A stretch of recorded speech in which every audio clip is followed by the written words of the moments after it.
Hi, I'm Ben Felder with The Oklahoman, and joining me is David Duvall, the Executive Director of the Oklahoma Education Association. David, thanks so much for your time today. I appreciate it. And it's a pleasure to be here with you. Yeah, well, one of the reasons I wanted to have this conversation, a story that I'm taking a look at explores House Bill 1017, Education Reform Act of 1990, that brought a series of tax increases for funding increases for public schools across the state, as well as a lot of reform measures.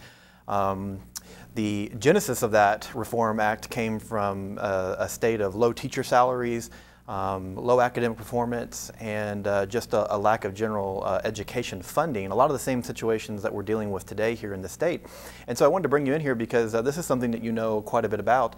Back in 1990, you were with OEA and were a part of teachers gathering at the Capitol to advocate for this legislation. First off, what do you remember about the state of education back in 1990 here in Oklahoma? Well, thank you, Ben. Yes, we're talking 26 Yeah. years ago. But I remember it very well. Oklahoma education had dropped similar to the position we are now. We were at the bottom of the country. I think we were ranked 48th in both teacher salaries and per pupil expenditures at that time. And the teachers were very frustrated. Parents were concerned about their children. And so the Oklahoma Education Association led an effort to address those issues at the state government level. We had a governor at the time, Henry Bellman, who had in fact been the first Republican governor in Oklahoma history back in the 60s, and then went on to a distinguished career in the U.S. Senate before retiring from the U.S. Senate and coming back to serve as governor once again. Well-respected Republican. Both houses of the legislature were controlled by Democrats at the time. And so together, the governor and the Speaker of the House and the President of the Senate decided to do something to address these issues, and they created a blue ribbon panel made up of business leaders, teachers, superintendents, school board members, parents, from all walks of life in Oklahoma, rural, urban, Republican, Democrat, to come together and develop some common sense solutions to the issues we were facing. And they issued a report. That report became the legislation that was 1017 that then the legislature had to deal with. And what happened was that it passed the House and Senate, but then failed to get enough votes for the emergency clause in the Senate, and which would effectively have killed it. So the Oklahoma Education Association called for a statewide teacher demonstration to reinforce with the legislature the importance of passing House Bill 1017 and creating these reforms and a revenue stream to implement it. And that led to the 4 days in April of 1990, which led to the passage of House Bill 1017. Yeah, one of the fascinating things about doing research on this was seeing some of the photos and videos from those demonstrations at the Capitol. Thousands of teachers, schools closed across the state as teachers gathered here to express their support for this. What do you remember just about the environment at the Capitol there with teachers with this frustration and trying to communicate that to legislators? Well, it was incredibly energizing. The OEA was working with the School Board Association, with the PTA, with the cooperative school administrators, and to bring people to the Capitol to exercise their civic responsibilities to ask their legislators to pass this. And the first day was a Monday, and we didn't know at the time how many of our members, how many parents, how many students, who would show up.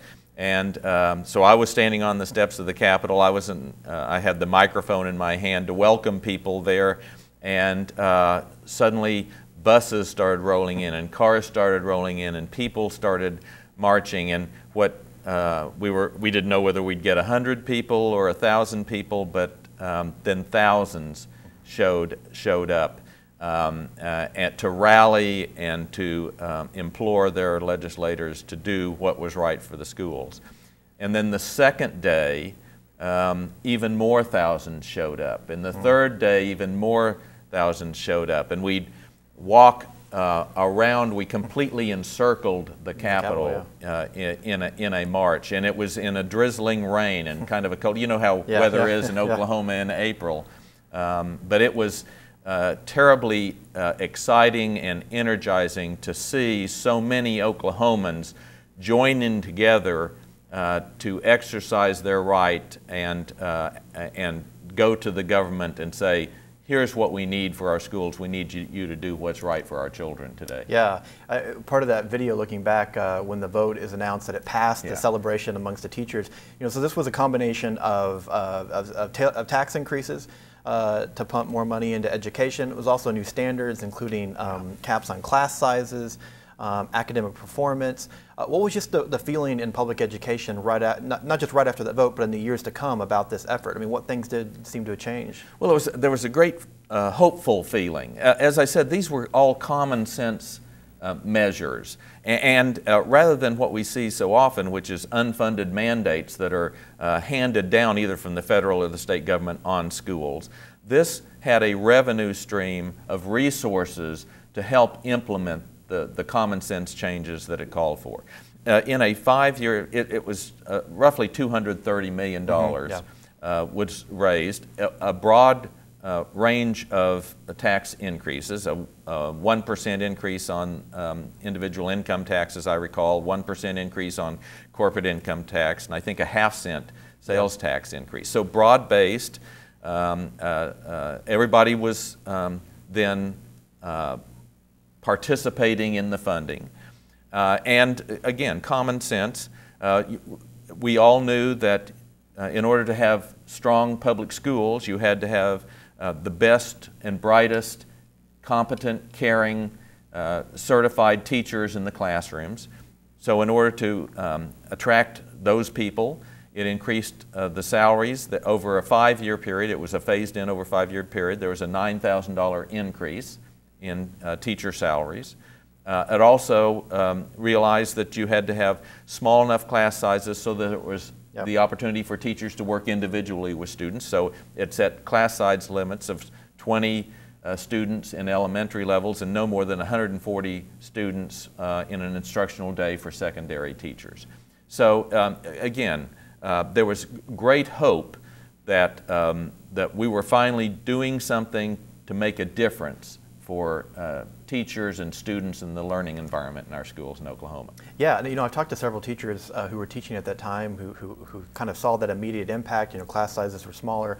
The average teacher pay in Oklahoma went from next to last to, I think, in the high 30s within a few years. But these are obviously issues that now seem to be back in Oklahoma. Over the past, 26 years, a long time, what's changed? A lot of these mandates were done away with. The classroom cap has been done away with. What's kind of just, what's been that reason for that change, and why hasn't 1017 appeared to stick, even though we are still, it's still a funding mechanism for schools? Yeah, well, one of the problems is it was a 5-year phase-in, but you have to continue to make improvements and investments in education. You can't just stop after 5 years, and in fact, we've rolled back many of those things. In that first 5 years, the salaries increased by $9,000 in Oklahoma. In the ensuing 20 years since that, there's been a $9,000 increase.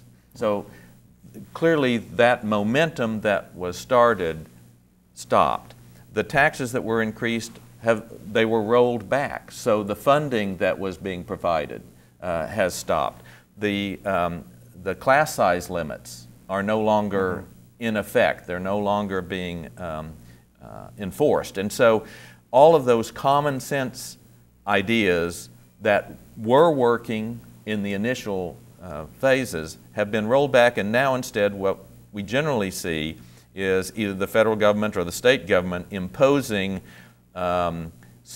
ideological issues on schools that actually cost us money, take away from classroom time, and are not adequately funded. And we're in a position now similar to where we were in 1990, a huge level of frustration on the part of teachers and students and parents because what's happening. Every student in Oklahoma deserves a great public school.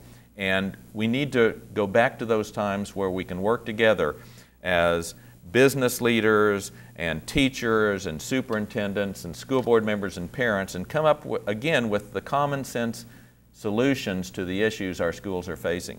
You know, in 26 years, Oklahoma's changed a lot. Yeah.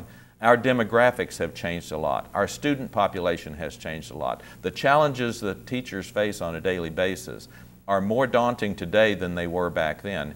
And we need support from Oklahoma and our legislature to adequately address those issues with common sense solutions. You know, it was a bipartisan Capitol. You had a Democratic legislature and a Republican governor, as you mentioned. Republicans control the governor's seat and the legislature now. So politically, things have changed a bit. But what do you see as the key to maybe sparking, whether it's a similar effort to 1017 or some kind of measure to bring new standards, more funding? I mean, tax increases seem like a tough sell in today's Oklahoma, but what do you see as maybe the key going forward for Oklahoma to maybe solve some of these problems that they find themselves in with their schools? Well, I'll go back to one of the things that Governor Bellman did back then was create this commission, this blue ribbon panel, bringing people from all walks of life who have interests, who are stakeholders in our education system, to look at what we've got and come up with common sense solutions that were a consensus idea. That would be a good start. I don't know that tax increases are off the table. Oklahomans have repeatedly voted for funding for their schools. There's an initiative petition being circulated now that is well on its way to being approved and being placed on the ballot. Oklahomans are willing to fund their schools adequately. Schools you go to any town in Oklahoma and the school is the center of the community. It holds that community together. I'm a product of Oklahoma public schools, Oklahoma City public schools, all the way through. And it is that sense of community that our public schools bring that Oklahomans embrace and want to see continued, and they're willing to fund it. Yeah.